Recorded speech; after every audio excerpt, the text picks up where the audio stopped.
Arestado ang isang 31 anyos na lalaking sospek sa isinagawang bypass operation ng Pasig City Police Station sa kabaan ng Kapayakan Street, Phase 2, Block 2, Karangalan Village, Barangay Manggahan, Pasig City.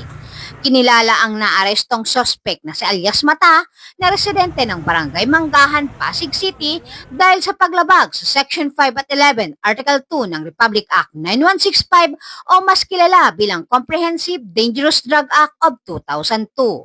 Nakumpiska ng mga tauhan ng Pasig City Police Station Drug Enforcement Unit ang 2 pirasong pakete ng hinihinalang shabu kasama ang bypass money na ginamit sa transaksyon.